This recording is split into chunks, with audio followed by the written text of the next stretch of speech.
West Virginia Mountaineers concluded a fine 2016 season with a 10-2 record and contention in the Big 12, though they did not nearly measure up with the best two teams, the Cowboys and the Sooners, then were manhandled in the Russell Athletic Bowl by Miami. What do the Mountaineers have this season for us? Well, they don't have too difficult of a schedule to deal with. It is the sixth-rated schedule in the Big 12. It's number 51 in college football out of 68 Power 5 and major independent teams.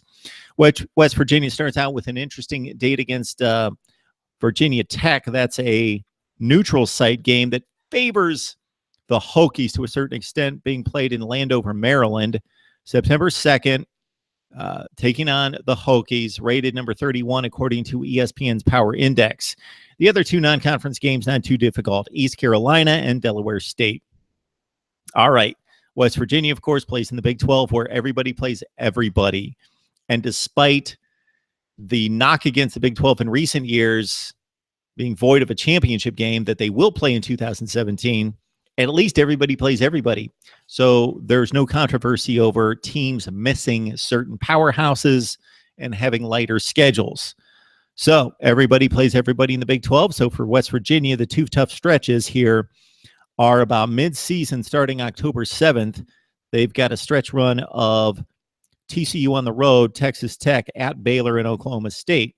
Then they conclude the season starting on November 11th against Kansas State on the road, Texas and Oklahoma on the road. That's the West Virginia schedule. We rate it number 6 in the Big 12, so about mid-level Big 12 schedule, number 51 in college football. It's highlighted by that trip to, would that be the home of the Redskins, I believe, Landover, Maryland, against the Virginia Tech and neutral site game on September 2nd, then diving into Big 12 play a few weeks later against the Kansas Jayhawks. Let's discuss these schedule rankings. Let's do it right here on Mark Rogers TV.